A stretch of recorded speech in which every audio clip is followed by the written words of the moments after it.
In this video, I'm going to show you how to graph a system of linear inequalities using Desmos.com. So start by going to Desmos.com. This is the home page you're going to see when you get there. You'll click on the Start Graphing button, and it's going to take you to a blank coordinate plane with a pane on the left-hand side that's going to allow you to type in whatever you want to graph. So you can graph equations, you can graph functions, you can graph ordered pairs. Desmos is very, very flexible and very, very powerful. When in doubt, if you want to graph something and you're not sure how to type it in, Google it. Odds are someone has come up with a way to type in whatever you want to graph. If you Google it, typically you can kind of copy and paste whatever they've come up with, and you can graph pretty much anything, even if it's a non-standard type of input. So whenever we want to type something into graph, we're going to use the pane on the left-hand side. Some of the things we want to type we can get directly from the keyboard. Other things can be accessed through the Desmos keypad. You can access that from the bottom left-hand corner. It may be collapsed or it may be expanded. If you want to expand it, just click there and it's going to expand that keypad for you. So we're just going to focus on inequalities. So we're going to need the inequality symbols here. You can find a square root symbol. Here's pi. Here's absolute value. Another thing you might want at some point, say instead of you want a square root, you want something like a cube root. If you go over to the functions menu on the right side of that keypad, it'll bring up some additional things that you can graph that are special. So under miscellaneous, that's where you'd find just a generic radical. You could do a cube root, a fourth root, whatever you want. That's going to be where you access that. We're just going to need the keypad for what we want to do though. So I'm going to do a couple examples from our notes on systems of linear inequalities. So I'm going to do example A and example C. Example A is a little bit simpler. Example C is a little bit more complicated. So example A has two inequalities. I'm going to type those in. So we have x plus y is greater than or equal to 6. And then it's going to bring up the inequality. So notice it graphs the boundary line. It's a solid line because it's a greater than or equal to.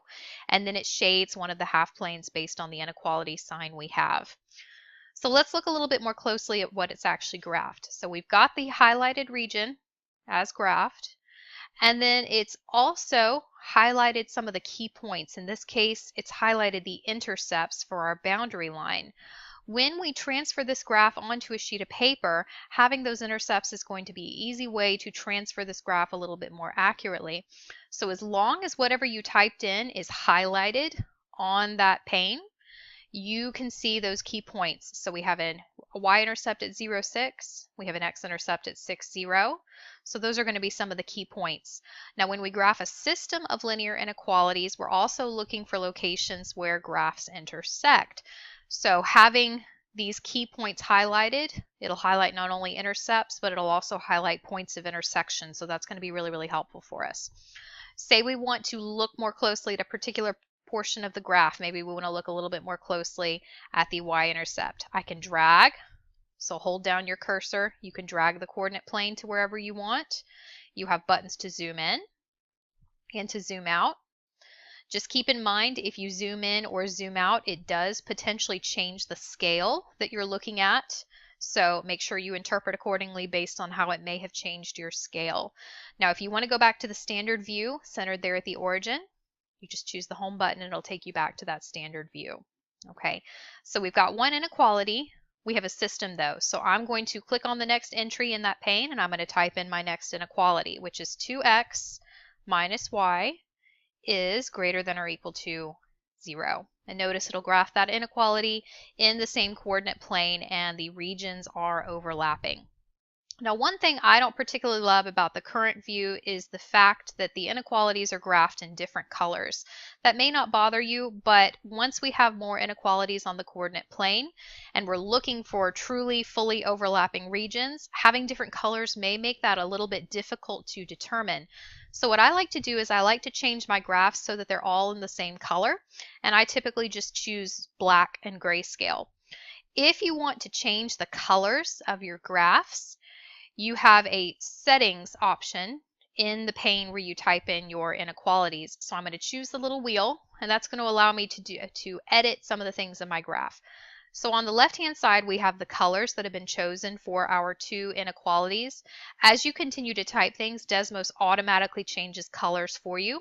but if you want everything to be in the same color, you can edit that yourself. So I'm going to put both of these graphs in black. So it's going to graph our boundary line in black, and it's going to shade the half plane in a shade of gray. And notice now it's very, very easy to see where these two graphs overlap. That solution region is very easy to see. So our solution consists of our boundary lines and the shaded region where our two original shadings overlap. As we graph, though, we want to graph as accurately as we can. So another thing we really want to focus on is where our boundary lines intersect. So we have one point of intersection right here. This is called a corner point. So it's the corner of that double shaded region. If we want to know where this is, looks like it's probably at 2, 4, but say we want to confirm that.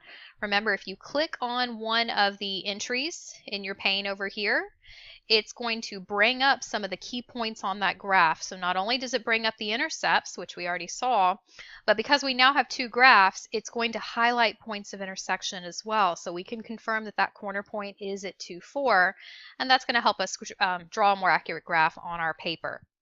So focus on things like intercepts, things like points of intersection, those corner points, and that's going to give you a more accurate graph when you put it on your own paper. Okay. So here's an example with two inequalities. Now let's look at a slightly more complicated example. So I'm going to go back to my home view. I'm going to clear the two inequalities I've already typed. So you just click on the little X in that pane and you can clear them. Now I want to do example C. So example C has two standard inequalities and then two non-negative inequalities. Let's see what the effect is of all of that. So I've got four inequalities to type in. I have 6x plus 3y. I need my less than or equal to, so bring up the keypad. Less than or equal to 24. So it graphs that. I have 3x plus 6y is less than or equal to 30. So we have overlapping regions. And then we also have those two non-negative inequalities. So we have x is greater than or equal to 0. And we also have y is greater than or equal to 0. You can probably see now why all the different colors are potentially difficult to look at, why the graph may be a little bit misleading if you graph everything in different colors. So I'm going to go into that settings option. I'm going to change all my graphs to shades of gray. So the boundary lines are going to be black, and then the shaded regions are going to be in gray. Once they're all in the same color, it's much easier to see the region where all of our graphs overlap. So if we're graphing multiple inequalities, we're looking for the region where all of the shading overlaps, which is going to be the darkest region. So notice this region is going to be bounded, and we have 4 corner points that bound that region. So 4 different boundary lines from our 4 different inequalities and 4 resulting corner points. So as I put this onto a sheet of paper, I need to highlight where those corner points are. So again, you want to click on one graph at a time. It's going to bring up the key points for that particular graph. So it's going to show you the intercepts, which you can use to graph that boundary line. And then it's going to show you any points of intersection that resulted on that line. So there's a corner point at 2, 4. That's a point of intersection for 2 of the boundary lines for these inequalities. So this actually gives us 2 of our corner points. So notice our little polygon right here, quadrilateral, that's our bounded region. We have a corner point at 2, 4. We have a corner point at 4, 0. We still have 2 more corner points. I can find those from highlighting another graph. So if I choose the second inequality, I get that same corner point at 2, 4, but I also get an additional corner point at 0, 5. So those are the ones that aren't going to be necessarily obvious. Those are the ones you're going to have to find from the actual graphs. Because we have those non-negative constraints, automatically 0, 0 is going to be a corner point. So if we were to click on one of those, notice it highlights that corner at the origin at 0, 0. So that is going to be our 4th corner point. So from there, we can interpret what we need, we can use our corner points, we can go from there. So spend some time playing around with Desmos. It's a really, really helpful, easy to use, powerful tool. It's going to save you a lot of time on graphing. And the best news is it's free. Anything you need to do here, you can do completely for free, which is always great.